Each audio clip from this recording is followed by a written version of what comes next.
सीमा घर से सूट सलवार पहन दुपट्टा ओढ़कर जाती और शाम को छोटे छोटे कपड़े पहन किसी अप्सरा का रूप धारण कर लेती। अपनी जवानी का भरपूर मजा ले रही थी। गिरधारी लाल कस्बे के बड़े व्यापारी थे। उनकी पत्नी शीला देवी घर में पंडितों को भोज पूजा पाठ करवाकर आए दिन उन्हें दक्षिणा देती रहती थी।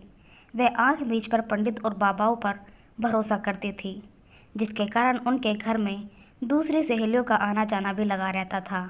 हर उद्यापन के पहले शहर के बड़े साड़ी स्टोर से आदमी नए फैशन की साड़ियां लेकर घर आता और शीला देवी खटाखट 15 एक साड़ी एक जैसी बांटने के लिए निकाल लेती। फिर एक भारी साड़ी वह खुद के लिए पसंद करती और बहू इंदिरा को भी पुकारती और कहती कि तुम भी एक अच्छी साड़ी पसंद कर लो। शीला देवी के घर में नामी बाबा का भी आना जाना था। उनके आशीर्वाद के बिना तो घर का पत्ता भी नहीं हिलता था। कुछ भी नया काम हो बाबा जी उसका मुहूर्त निकालते और हवन करते, फिर उस काम की शुरुआत होती। शीला देवी बाबा जी के आश्रम में जाती और सेवा करके आती। उनका विश्वास था कि घर में हर तरक्की बाबा जी के आशीर्वाद से होती है। हकीकत यह थी कि शीला देवी व उनके जैसे ही दूसरे भक्तों की मदद से बाबा जी का आश्रम हरा भरा हो रहा था। जब शीला देवी सेवा के लिए जाती तो अपनी बेटी साक्षी को भी साथ ले जाती। आश्रम में भी कहती, बाबा जी के पैर छूकर आशीर्वाद लो बेटी। बाबा जी भी साक्षी को आशीर्वाद देते हुए कहते, देखना हमारी साक्षी बेटी किसी राजा भोज को ब्याही जाएगी। शीला देवी बाबा जी के मुंह से शुद्ध वचन सुनकर धन्य हो जाती।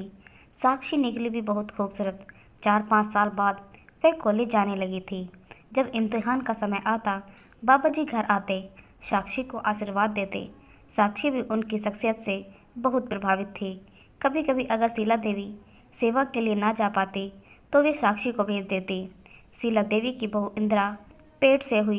शीला देवी तो बाबा जी के चरण पकड़कर बैठ गई और कहने लगी, कुछ ऐसा कीजिए बाबा जी, पहली बार में ही पोते का मुंह देख लूं।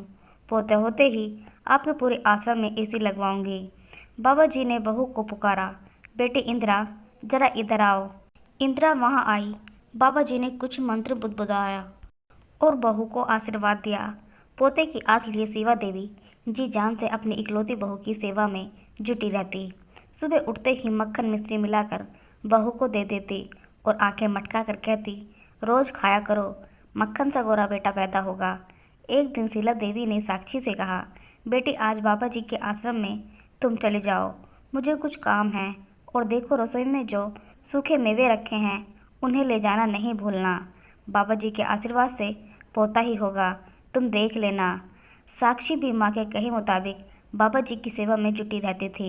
बहू इंदिरा के दिन चढ़ रहे थे और शीला देवी की चिंता बढ़ती जा रही थी। उधर साक्षी पर बाबा जी की सेवा का काम बढ़ता जा रहा था। वह आश्रम में जाकर बाबा जी का बिस्तर लगाती, उनकी खड़ाऊ जगह पर रखती, उनकी किताबें जमाती। यह सब करके वह अपने आप को धन्य समझती। साक्षी सारी सारी रात बाबा जी के आश्रम में बिताती। शीला देवी कुछ पूछती तो वह कहती, आज आश्रम में अखंड मंत्र जाप था, उठकर बीच में नहीं आ सकती थी। अंधेरे में बाबा जी को हवन करना था, इसलिए उसकी तैयारी कर रही थी और देर हुई तो वहीं सो गई। शीला देवी भी चेहरे पर शांत भाव लाते हुए कहती, हाँ बेटी अच्छा ही है, हमारे घर में जो अच्छी आमदनी हो रही है यह सब बाबा जी की कृपा से ही होती है। अब बस इसे संभालने वाला एक वारिस और आ जाए तो मैं बद्री नारायण के दर्शन कर आऊं। साक्षी घर से सूट सलवार पहन चुन्नी ओढ़कर जाती और शाम ढलते ही छोटे छोटे कपड़े पहन किसी अप्सरा का रूप धारण कर लेती।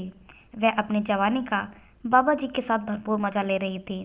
बाबा जी दिन में घर से लाए मेवों का भोग लगाते और रात में साक्षी का। कभी कभी शीला देवी कहती, बेटी साक्षी तुम बहुत आश्रम में रहने लगी हो, अपनी पढ़ाई पर भी जरा ध्यान दो। साक्षी कहती, माँ आप चिंता न कीजिए, मैं खुद ध्यान दे रही हूँ अपनी पढ़ाई पर। इधर बाबा जी जब कभी घर आते तो शीला देवी से कहते, साक्षी बेटी पर यह 7 शनि भारी हैं, थोड़ा आश्रम में मंत्र जप करेगी और हवन करेगी तो दोष मुक्त हो जाएगी। साक्षी तो बाबा जी से इतनी सम्मोहित हो चुकी थी कि घर में कुछ न बताती। जो चल रहा था उसमें वह बहुत खुश थी। कभी कभी साक्षी की सहेलियां उसे पार्टी के लिए बुलाती तो साक्षी बाबा जी से कहती, बाबा जी आज रात मैं ना आ सकूंगी।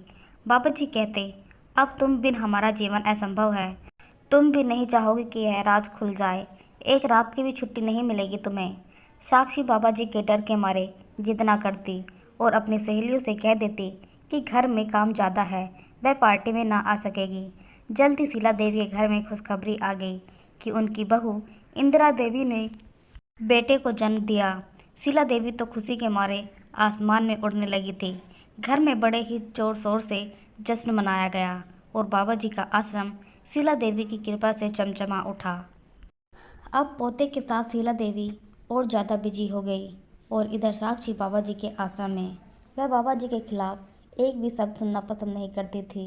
अब कभी कभी शीला देवी कहती, बेटी साक्षी, अब तुम आश्रम जाना छोड़ दो, पोता हो गया है। मैं तो गंगा नहा ली, अब मैं फिर से बाबा जी की सेवा में जुट जाती हूँ। साक्षी कहती, माँ कहाँ तुम इस उम्र में आश्रम में भाग दौड़ करोगी। अब तुम पोता संभालो, मैं बाबा जी की सेवा में कोई कमी ना आने दूंगी। यह सुनकर शीला देवी के चेहरे पर बड़ी सी मुस्कुराहट बिखर जाती। वह मन ही मन सोचती, आजकल लड़कियां इतने डिस्को में जाती हैं, अच्छा है साक्षी को यह हवा नहीं लगी। क्या फ़ायदा, 4 बॉयफ्रेंड्स बना लेंगी और वहाँ नशा करेंगी। इससे तो अच्छा है कि आश्रम में ही सेवा करे, कुछ पुण्य ही कमा लेगी। शीला देवी निश्चित होकर एक तीर्थ पर आई। उन्हें अभी आए 3-4 दिन ही बीते थे कि अस्पताल से फ़ोन आया, आपकी बेटी अस्पताल में भर्ती है, आप जल्दी यहाँ आइए। शीला देवी ने जैसे ही फ़ोन सुना, उनके तो हाथ पैर फूल गए। एक बार तो उन्हें कुछ समझ में नहीं आया कि वह क्या करें, लेकिन अपने आप को सहज किया। फिर झट से ड्राइवर को गाड़ी निकालने को कहा। वहाँ आकर जब उन्हें सारी बात मालूम हुई तो उनके कानों पर विश्वास नहीं हुआ। मालूम हुआ कि साक्षी अस्पताल में बच्चा गिराने आई थी। शीला देवी को समझ में नहीं आया कि यह कब और कैसे हुआ। साक्षी अभी बेहोशी की हालत में थी। जब साक्षी को होश आया तो शीला देवी ने उसके सिर पर हाथ फेरते हुए पूछा, यह कैसे हुआ बेटी। साक्षी सिर्फ इतना ही कह पाई, बाबा जी।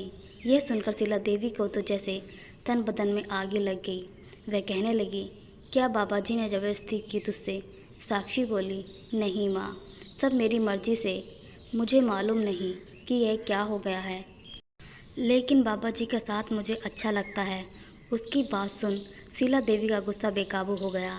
शीला देवी का बेटा रमेश कहने लगा, देखा माँ, बाबा जी की अंधी भक्ति का नतीजा। मैंने तुम्हें कितनी बार समझाया था कि घर में जो अच्छा है पिताजी और मेरी मेहनत का फल है, बाबा जी के आशीर्वाद से कुछ नहीं होता। लेकिन माँ, तुम्हें तो उन पर इतना विश्वास था कि तुम मेरी एक भी बात ध्यान से नहीं सुनती। भाई भाभी शीला देवी, गिरधारी लाल ने साक्षी को बड़े प्यार से समझाया ताकि वे बाबा जी के सम्मोहन से बाहर निकल सके। फिर शीला देवी का बेटा बहू साक्षी को एक काउंसलर के पास ले गए ताकि उसे समझा बुझाकर उसके बीते कल से छुटकारा दिला सकें।